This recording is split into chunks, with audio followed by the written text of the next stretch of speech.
较早咱拢是庙口咧看戏，即马外台戏煞是愈来愈少。统计中心2018年开始推动民间剧场计划，伫咧全国办理传统戏剧外台演出。3月开始对家己起稿，过来5月要伫咧彰化甲唐公演，拢总12场演出。欢迎大家做伙来看戏。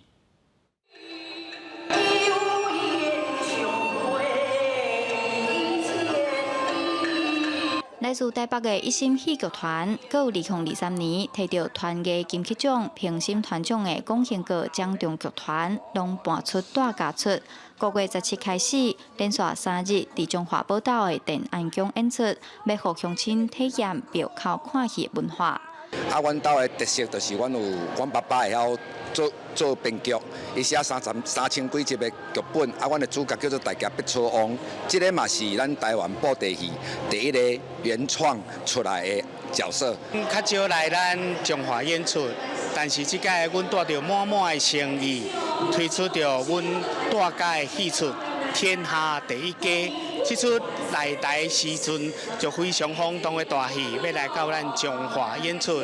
过去农业社会，庙口看戏是民众的生活娱乐之一。随着时代变化，即阵要看外台戏的机会愈来愈少。国立团艺中心2018年开始推出民间剧场计划，邀请各剧团伫全国举办外台戏演出。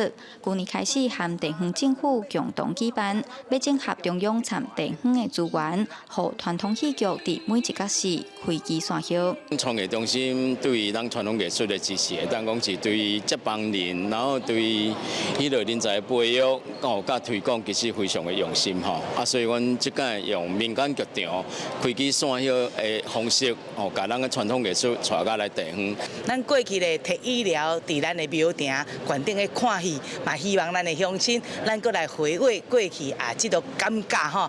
团艺中心表示，民间剧场计划杀到紧，已经搬100多场的戏出，逐年拢有将近1万人来看戏。今年的民间剧场3月由家己拍头阵，5月开始会伫彰化、桃园陆续举办12场的演出，期待重现外台戏热烈的光景。